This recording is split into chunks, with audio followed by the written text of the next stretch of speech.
जय श्री बालाजी।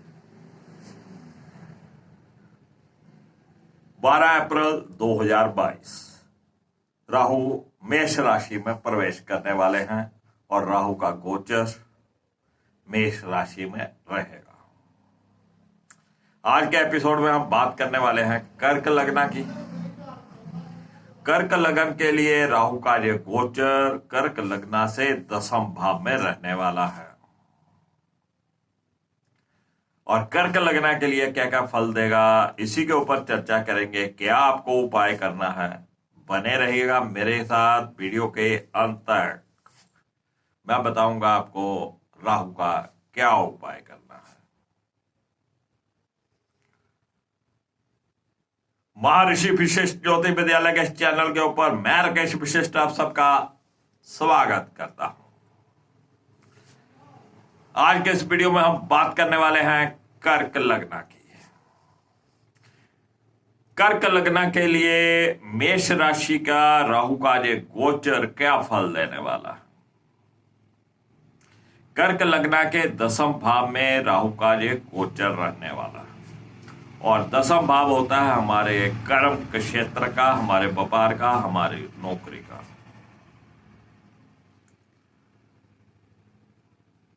तो हमारे व्यापार में कहीं ना कहीं उठक पटक जरूर करेगा, कुछ ना कुछ चेंजेस ला सकता है। अगर आपकी जन्म कुंडली में पहले से ही 10वें भाव के ऊपर पाप प्रभाव चल रहा है या पापी ग्रहों का वहां पर बैठना है या देखना है और उनकी दशा अंतरदशा चल रही है, तो ये राहु देव आपके व्यापार में बदलाव लेके आएंगे। नहीं तो कुछ ना कुछ अड़चने, कुछ ना कुछ प्रॉब्लम्स, कुछ ना कुछ जरूरत से अधिक भाग दौड़ जहां पर राहुदेव आपको आपके व्यापार में करवाएंगे। यही स्थिति आपके नौकरी में रहने वाली है। अगर आप जॉब करते हैं तो भी आपको वहां पर बहुत ज्यादा पहले से अधिक मेहनत करनी पड़ेगी, आपको एडजस्टमेंट करने में ज्यादा मेहनत करनी पड़ेगी, वर्कलोड आपके ऊपर बढ़ जाएगा। तो ऐसी स्थिति में आपको अपनी जॉब में पंक्चुअल होना बहुत जरूरी है। समय पे जाइए, समय पे आइए, अपना काम पूरा करिएगा ताकि आपके जो भी बॉस हैं उनको कोई बहाना नहीं मिले कि आप काम नहीं करते हैं या देर से आते हैं, जल्दी चले जाते हैं। तो ये राहु कुछ ना कुछ यहाँ पर समस्याएं देने वाला है, तो उससे आपको सावधान रहना है। ये कर्म के क्षेत्र में है राहु, और याद रखिएगा जब कर्म के क्षेत्र में राहु होता है तो ये तीर्थ यात्राएं भी करवाता है। राहु बेशक पापी ग्रह है, राक्षस ग्रह है, रुकावटें देने वाला है, लेकिन ये भी याद रखिएगा कि अमृत उसने भी छका हुआ है, अमृतधारी है। और जब ये राहु 10वें भाव में होता है कर्म के क्षेत्र में, ये धार्मिक यात्राएं करवाता है, तीर्थ यात्राएं करवाता है। तो आपकी कोई ना कोई तीर्थ यात्रा, धार्मिक यात्रा भी हो सकती है। हो सके तो आप गंगा स्नान जरूर करिएगा।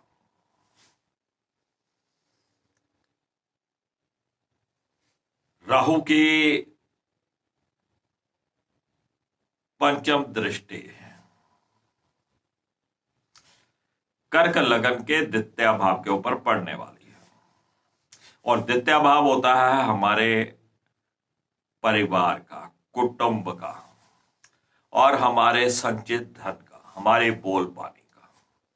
तो कहीं ना कहीं पारिवारिक माहौल में कुछ ग्रह क्लेश की स्थिति बन सकती है, कुछ मनमुटाव की स्थिति बन सकती है।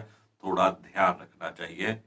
आप उतना समय अपने परिवार को नहीं दे पाएंगे जितना आप पहले देते थे।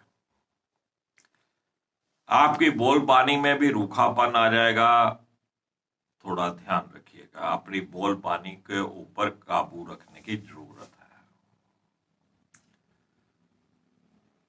और जो सेविंग की हुई है आपने रुपए पैसे की, उसको भी राहुदेव जहां पर खर्च करवा देंगे। तो खर्चा जहां पर राहु देव कैसे करवाएंगे कैसे नहीं करवाएंगे वो आपकी जन्म कुंडली पर आधारित है।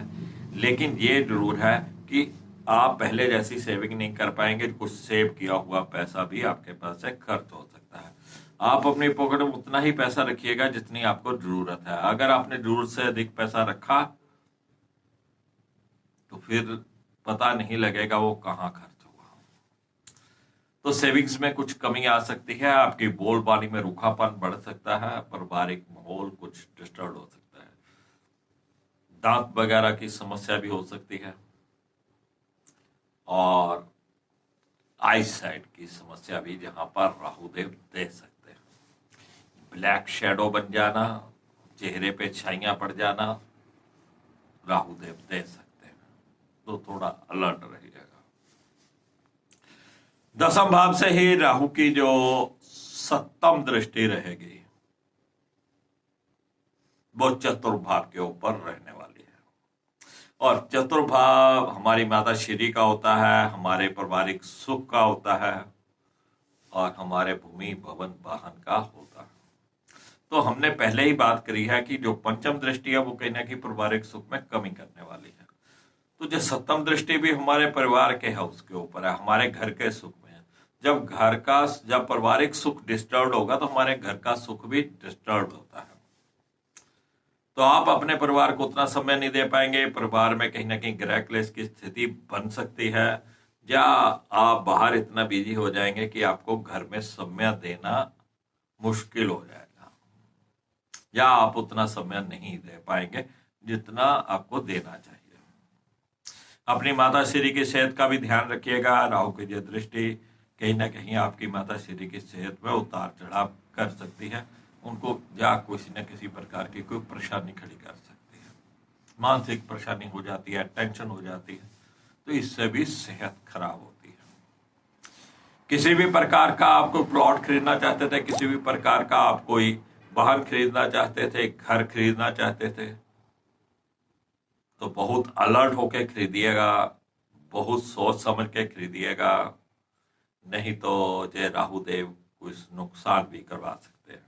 हो सके तो अपनी कुंडली का एनालिसिस जरूर करवा लीजिएगा कि आपको ये करना चाहिए, खरीदना चाहिए कोई प्लॉट या घर या कोई व्हीकल, तभी खरीदिएगा, अन्यथा इस मसले को टाल दीजिएगा। बात करते हैं राहु की नवम दृष्टि की। राहु की नवम दृष्टि छठे भाव के ऊपर रहने वाली है,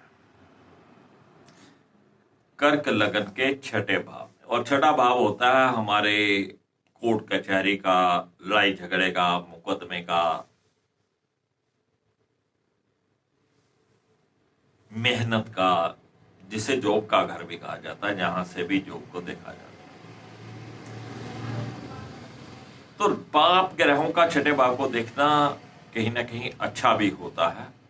ये हमें हार्ड वर्क करना सिखाते हैं, ये दुश्मनों पर विजय पाना सिखाते हैं। कोर्ट कचहरी के मामलों में हमारे ऊपर राहु की कृपा रहे तो कोर्ट कचहरी के मामले में भी हमें सफलता मिलती है, जब विजयश्री मिलती है। तो कुल मिलाकर राहु का जो गोचर 100 है, आपके सामने है जो मैंने बताया है, तो थोड़ा ध्यान रखिएगा। बात करते हैं कि कर्क लग्न वालों को करना क्या है। देखिए, दसम भाव में राहुदेव, सबसे पहले अगर आपके बाल सफेद हो रहे हैं तो होने दीजिए, उनको कलर मत करिएगा। कम से कम जब तक राहुदेव जहां रहेंगे कलर मत करिएगा।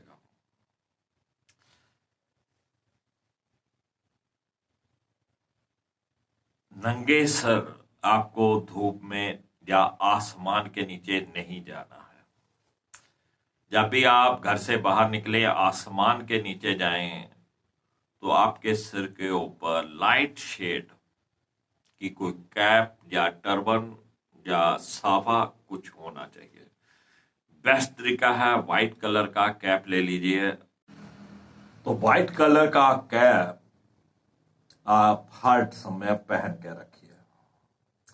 आप जब भी आसमान के नीचे जाएं तो आपके सिर के ऊपर कैप रहेगा तो राहु शांत रहेंगे।